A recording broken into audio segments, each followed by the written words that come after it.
Chapter 37.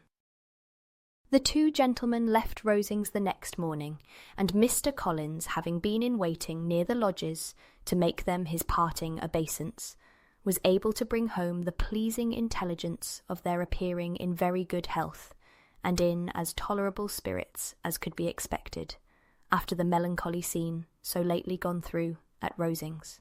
To Rosings he then hastened to console Lady Catherine and her daughter, and on his return brought back, with great satisfaction, a message from her ladyship, importing that she felt herself so dull as to make her very desirous of having them all to dine with her. Elizabeth could not see Lady Catherine without recollecting that, had she chosen it, she might by this time have been presented to her as her future niece, nor could she think, without a smile, of what her ladyship's indignation would have been. What would she have said? How would she have behaved? Were the questions with which she amused herself. Their first subject was the diminution of the Rosings party. "I assure you I feel it exceedingly," said Lady Catherine. "I believe nobody feels the loss of friends so much as I do, but I am particularly attached to these young men, and know them to be so much attached to me.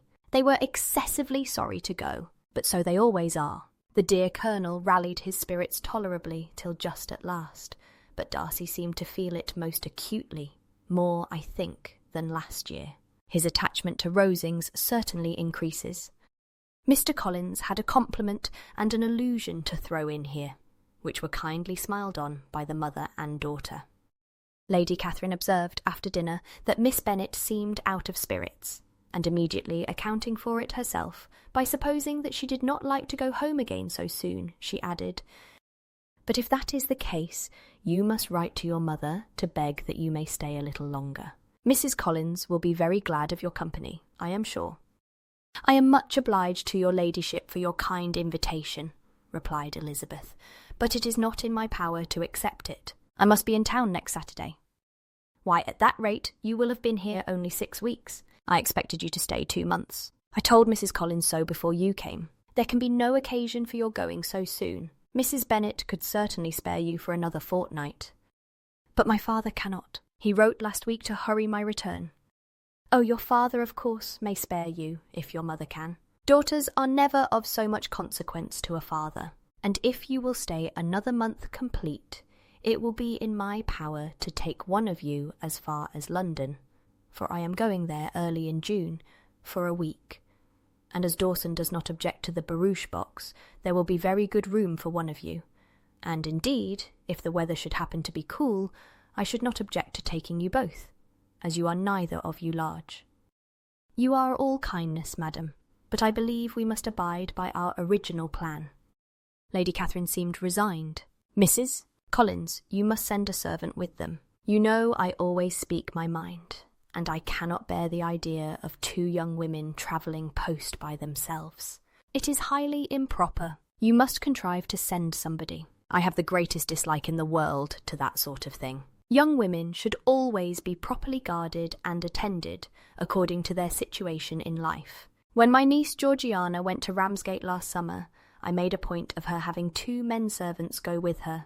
Miss Darcy, the daughter of Mr. Darcy of Pemberley, and Lady Anne, could not have appeared with propriety in a different manner. I am excessively attentive to all those things. You must send John with the young ladies, Mrs. Collins. I am glad it occurred to me to mention it, for it would really be discreditable to you to let them go alone.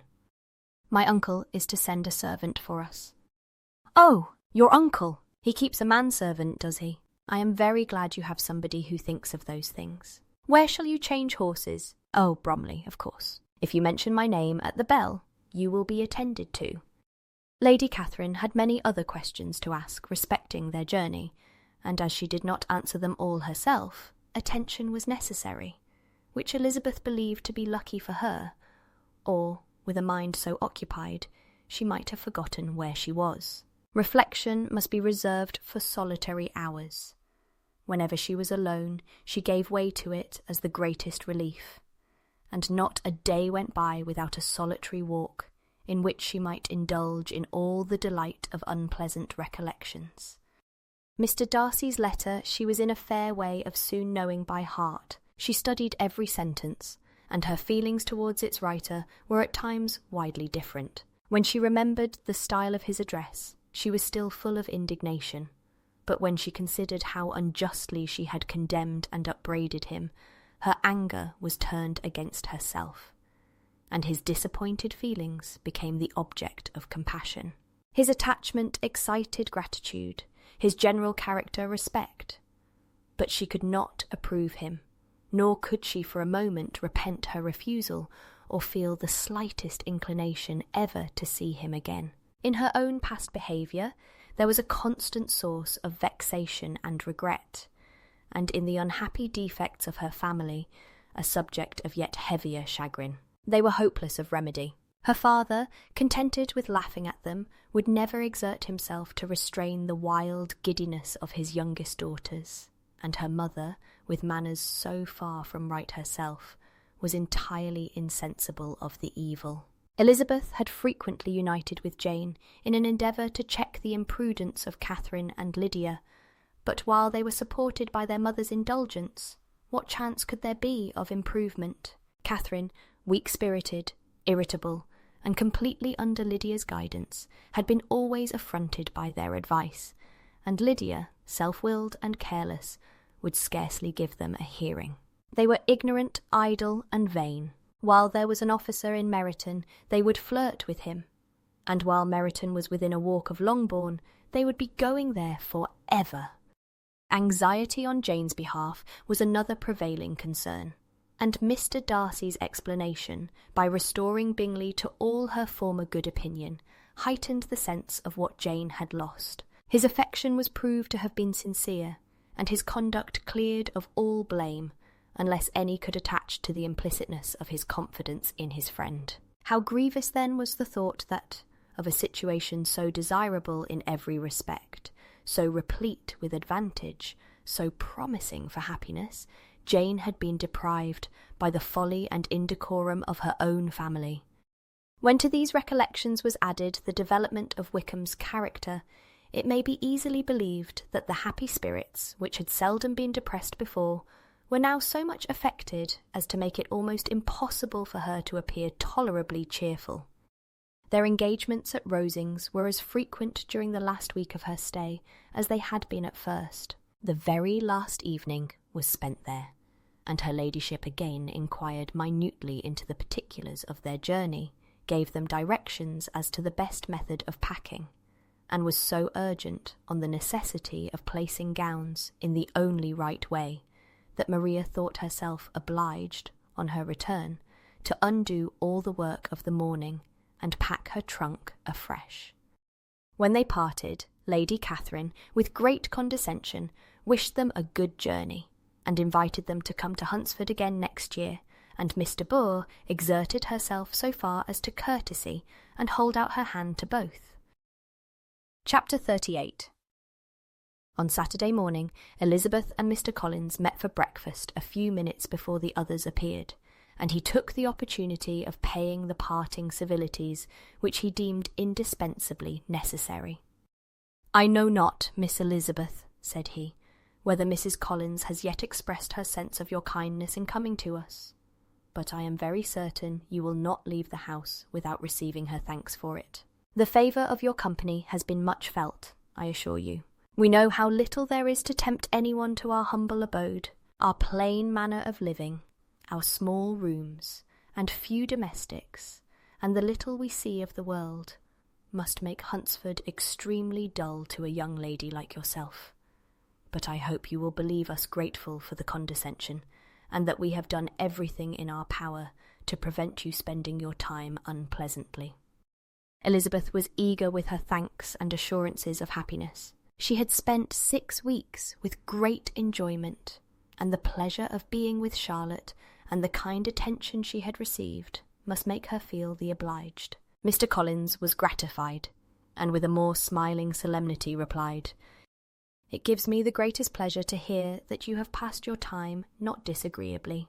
We have certainly done our best, and most fortunately having it in our power to introduce you to very superior society, and from our connection with Rosings, the frequent means of varying the humble home scene, I think we may flatter ourselves that your Hunsford visit cannot have been entirely irksome. Our situation with regard to Lady Catherine's family is, indeed, the sort of extraordinary advantage and blessing which few can boast. You see on what a footing we are. You see how continually we are engaged there. In truth, I must acknowledge that, with all the disadvantages of this humble parsonage, I should not think anyone abiding in it an object of compassion, while they are sharers of our intimacy at Rosings. Words were insufficient for the elevation of his feelings, and he was obliged to walk about the room, while Elizabeth tried to unite civility and truth in a few short sentences. You may, in fact, carry a very favourable report of us into Hertfordshire, my dear cousin. I flatter myself, at least, that you will be able to do so. Lady Catherine's great attentions to Mrs. Collins you have been a daily witness of, and altogether I trust it does not appear that your friend has drawn an unfortunate, but on this point it will be as well to be silent. Only let me assure you, my dear Miss Elizabeth, that I can from my heart most cordially wish you equal felicity in marriage. My dear Charlotte and I have but one mind and one way of thinking. There is in everything a most remarkable resemblance of character and ideas between us. We seem to have been designed for each other. Elizabeth could safely say that it was a great happiness where that was the case, and with equal sincerity could add that she firmly believed and rejoiced in his domestic comforts. She was not sorry, however, to have the recital of them interrupted by the entrance of the lady from whom they sprang. Poor Charlotte! It was melancholy to leave her to such society, but she had chosen it with her eyes open, and though evidently regretting that her visitors were to go, she did not seem to ask for compassion. Her home and her housekeeping, her parish and her poultry, and all their dependent concerns had not yet lost their charms. At length the chaise arrived, the trunks were fastened on, the parcels placed within, and it was pronounced to be ready. After an affectionate parting between the friends, Elizabeth was attended to the carriage by Mr. Collins, and as they walked down the garden, he was commissioning her with his best respects to all her family, not forgetting his thanks for the kindness he had received at Longbourn in the winter, and his compliments to Mr. and Mrs. Gardiner, though unknown. He then handed her in. Maria followed, and the door was on the point of being closed, when he suddenly reminded them, with some consternation, that they had hitherto forgotten to leave any message for the ladies of Rosings. "But," he added, "you will of course wish to have your humble respects delivered to them, with your grateful thanks for their kindness to you while you have been here." Elizabeth made no objection. The door was then allowed to be shut, and the carriage drove off. "Good gracious!" cried Maria, after a few minutes' silence. "It seems but a day or two since we first came, and yet how many things have happened." "A great many indeed," said her companion with a sigh. "We have dined 9 times at Rosings, besides drinking tea there twice. How much I shall have to tell." Elizabeth privately added, "And how much I shall have to conceal." Their journey was performed without much conversation or any alarm, and within 4 hours of their leaving Hunsford they reached Mr. Gardiner's house, where they were to remain a few days. Jane looked well, and Elizabeth had little opportunity of studying her spirits, amidst the various engagements which the kindness of her aunt had reserved for them. But Jane was to go home with her, and at Longbourn there would be leisure enough for observation. It was not without an effort, meanwhile, that she could wait even for Longbourn, before she told her sister of Mr. Darcy's proposals. To know that she had the power of revealing what would so exceedingly astonish Jane, and must at the same time so highly gratify whatever of her own vanity she had not yet been able to reason away, was such a temptation to openness as nothing could have conquered. But the state of indecision in which she remained as to the extent of what she should communicate, and her fear, if she once entered on the subject, of being hurried into repeating something of Bingley, which might only grieve her sister further. Chapter 39. It was the 2nd week in May, in which the 3 young ladies set out together from Gracechurch Street for the town of Tar in Hertfordshire, and, as they drew near the appointed inn where Mr. Bennet's carriage was to meet them, they quickly perceived, in token of the coachman's punctuality, both Kitty and Lydia looking out of a dining room upstairs. These two girls had been above an hour in the place, happily employed in visiting an opposite milliner, watching the sentinel on guard, and dressing a salad and cucumber. After welcoming their sisters, they triumphantly displayed a table set out with such cold meat as an inn-larder usually affords, exclaiming, "Is not this nice? Is not this an agreeable surprise?" "And we mean to treat you all," added Lydia, "but you must lend us the money, for we have just spent ours at the shop out there." Then showing her purchases, "Look here, I have bought this bonnet. I do not think it is very pretty, but I thought I might as well buy it as not. I shall pull it to pieces as soon as I get home, and see if I can make it up any better." And when her sisters abused it as ugly, she added, with perfect unconcern, "Oh, but there were 2 or 3 much uglier in the shop, and when I have bought some prettier coloured satin to trim it with fresh, I think it will be very tolerable. Besides, it will not much signify what one wears this summer, after the Shire have left Meryton, and they are going in a fortnight." "Are they indeed?" cried Elizabeth, with the greatest satisfaction. "They are going to be encamped near Brighton, and I do so want Papa to take us all there for the summer. It would be such a delicious scheme, and I dare say would hardly cost anything at all. Mamma would like to go too, of all things. Only think what a miserable summer else we shall have." "Yes," thought Elizabeth, "that would be a delightful scheme, indeed, and completely do for us at once. Good heaven! Brighton, and a whole campful of soldiers to us, who have been overset already by one poor regiment of militia, and the monthly balls of Meryton." "Now I have got some news for you," said Lydia, as they sat down to table. "What do you think? It is excellent news, capital news, and about a certain person that we all like." Jane and Elizabeth looked at each other, and the waiter was told that he need not stay. Lydia laughed and said, "Aye, that is just like your formality and discretion. You thought the waiter must not hear, as if he cared. I dare say he often hears worse things said than I am going to say. But he is an ugly fellow. I am glad he is gone. I never saw such a long chin in my life. Well, but now for my news. It is about dear Wickham. Too good for the waiter, is not it? There is no danger of Wickham's marrying Mary King. There's for you. She has gone down to her uncle at Liverpool, gone to stay. Wickham is safe." "And Mary King is safe," added Elizabeth, "safe from a connection imprudent as to fortune. She is a great fool for going away, if she liked him." "But I hope there is no strong attachment on either side," said Jane. "I am sure there is not on his. I will answer for it. He never cared 3 straws about her. Who could about such a nasty little freckled thing?" Elizabeth was shocked to think that, however incapable of such coarseness of expression herself, the coarseness of the sentiment was little other than her own breast had formerly harboured and fancied liberal.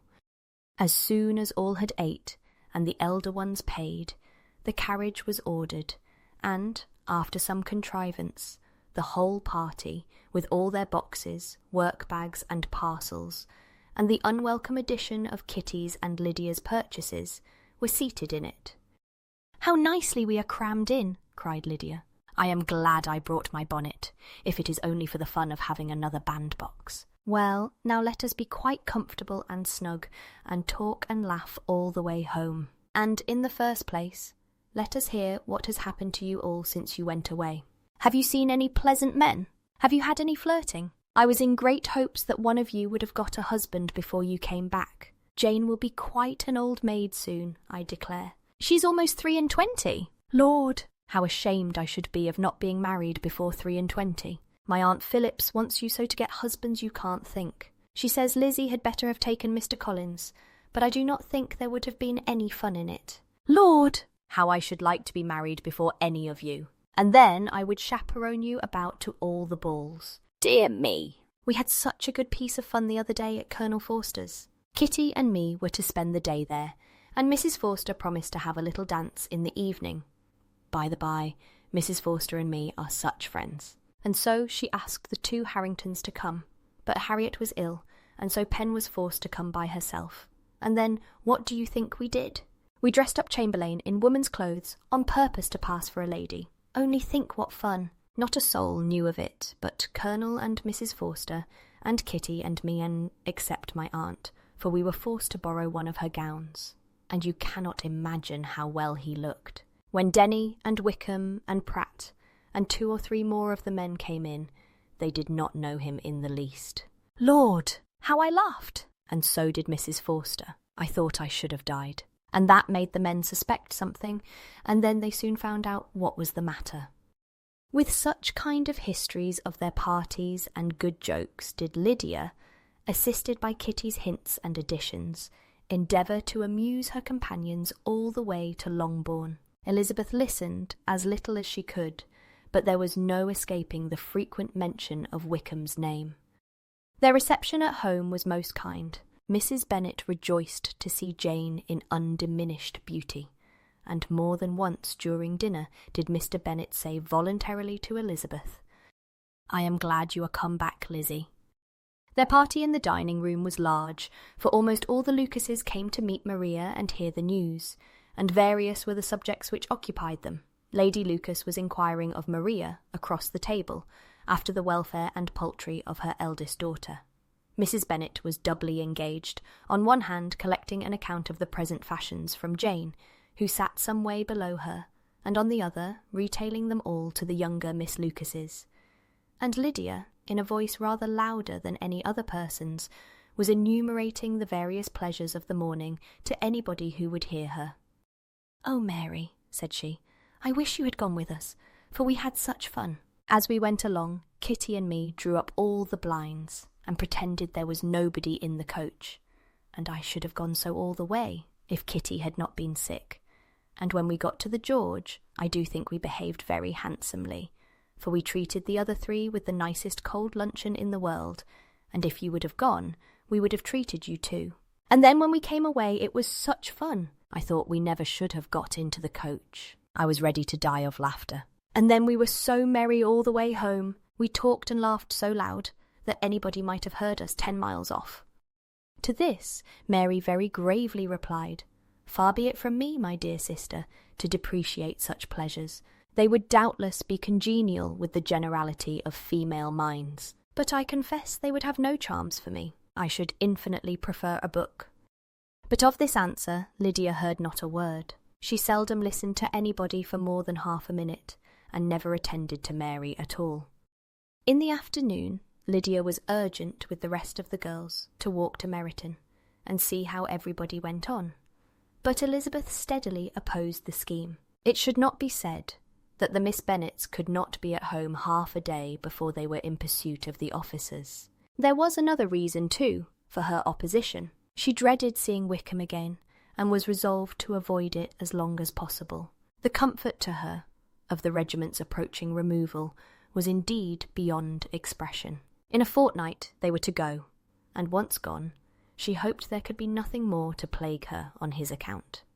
She had not been many hours at home before she found that the Brighton scheme, of which Lydia had given them a hint at the inn, was under frequent discussion between her parents. Elizabeth saw directly that her father had not the smallest intention of yielding, but his answers were at the same time so vague and equivocal that her mother, though often disheartened, had never yet despaired of succeeding at last. Chapter 40.